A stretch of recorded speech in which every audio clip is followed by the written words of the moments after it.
So there are people in the government who know something about the UAP phenomenon. But what about the private sector?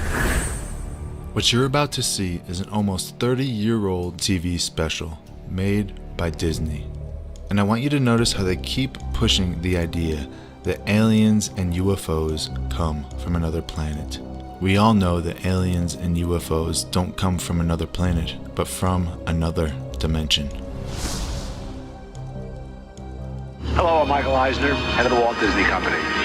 In a top-secret military installation somewhere in the United States, there are those who believe that the government is hiding the remains of an alien spacecraft that mysteriously crashed to Earth. With more and more scientific evidence of alien encounters and UFO sightings, the idea of creatures from another planet might not be as far-fetched as we once thought.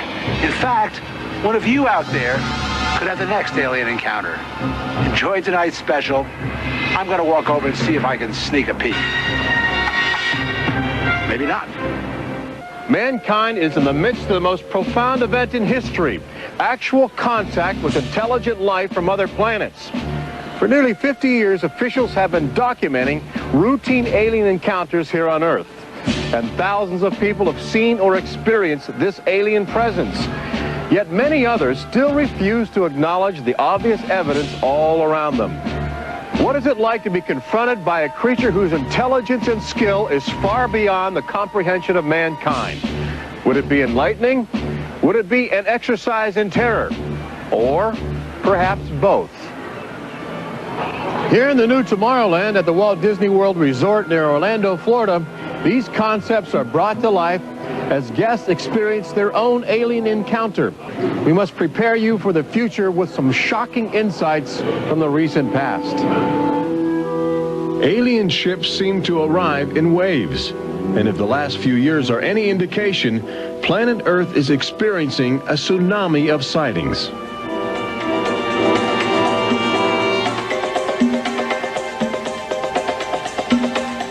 Mexico City, 1992. If you were arriving from outer space, this would be your first stop. It's the world's largest metropolitan area, easy to spot from a distance. Saucers arriving here have an affinity for military helicopters. This one was caught stalking a squadron during a national holiday celebration. Dozens of people videotaped the craft. Millions more just stared in disbelief as it covered 200 square miles of territory in a matter of minutes. You would think these alien sightings would be front-page news. So why have they received almost no national attention? The answer is simple. For governments determined to maintain their authority, extraterrestrial contact is pure dynamite. There's beings from another planet. We don't know where they come from. We don't know what they're doing here. There's nothing we can do about it. Meet Captain Kevin Randall, retired Air Force intelligence officer, now a top investigator of alien encounters. Anytime a technologically superior civilization comes in contact with a technologically inferior civilization, the technologically inferior civilization ceases to exist. Not necessarily through conquest, not necessarily through invasion, but because the technology changes the underlying social structures of that civilization and it disintegrates. Those fears are reflected in a 1960 federally funded study by the Brookings Institution, which warned that public knowledge of alien life could cause civilization to collapse. So they began a policy of covering up and hiding the information, but they also began a policy of ridiculing.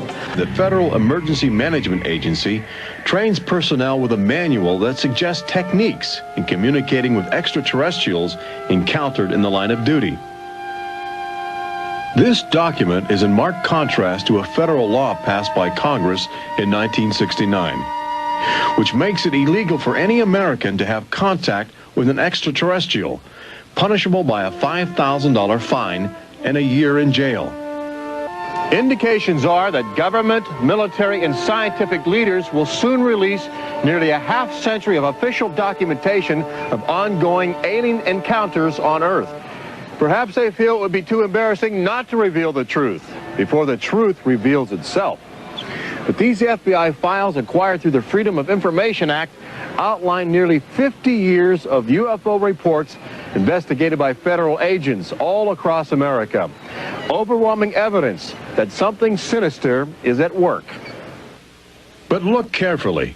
The torn pages, the ragged copies, the large areas blacked out in an effort to keep secrets locked away. If we are keeping information, which I am certain we are, from the American public on unidentified flying objects, then... We investigated lights in the sky for over 20 years. We didn't get anywhere. We have over 100,000 cases from over 160 countries in our files at the Center for UFO Studies in Chicago.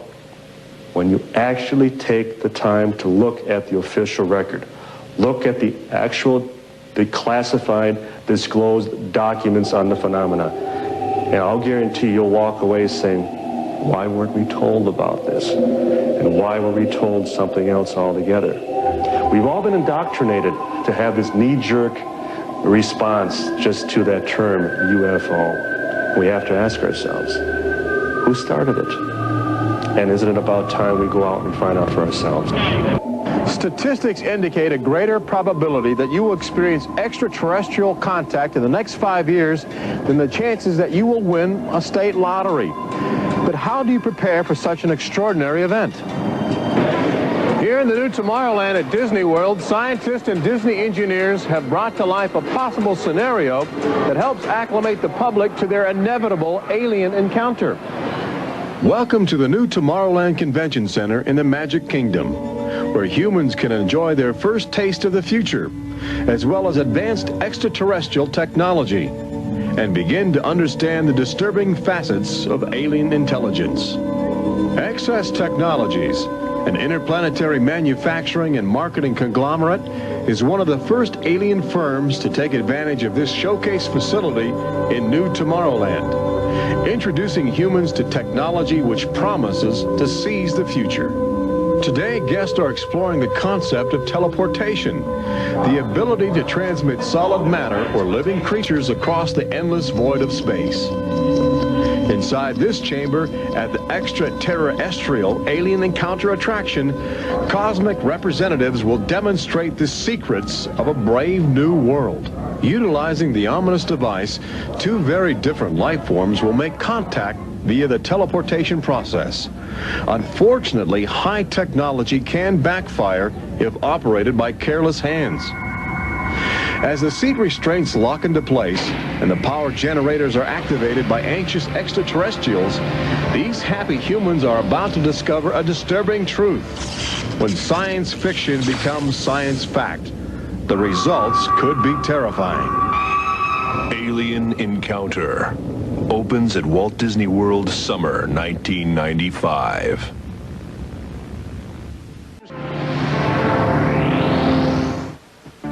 Planet Earth has always been a laboratory for alien life forms which can drop in from space or slowly mutate into bizarre fleshy organisms at our feet.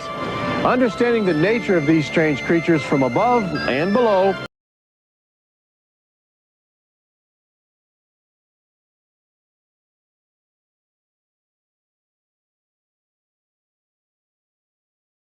is the greatest challenge of our age.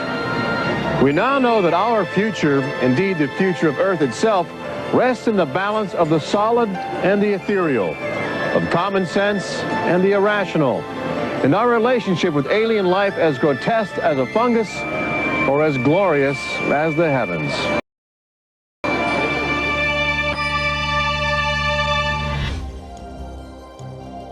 So what do you think about all this? Please leave a comment below if you haven't done so already, and don't forget to hit that like button.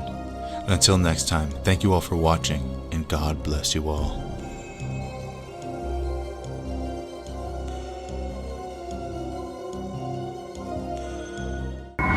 As the seat restraints lock into place and the power generators are activated by anxious extraterrestrials, these happy humans are about to discover a disturbing truth. When science fiction becomes science fact, the results could be terrifying. Alien Encounter opens at Walt Disney World summer 1995.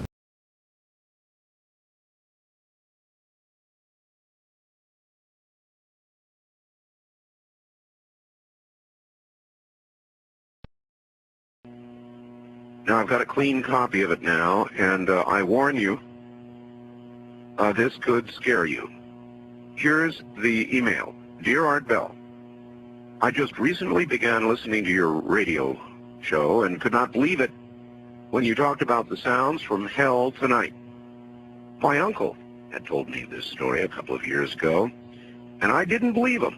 Like one of your listeners who discounted the story as nothing more than just a religious newspaper fabricated account. The story about the digging of the hole and the hearing of the sounds from hell is very real. It did occur in Siberia. My uncle collected videos and audio tapes and so forth on the paranormal, supernatural.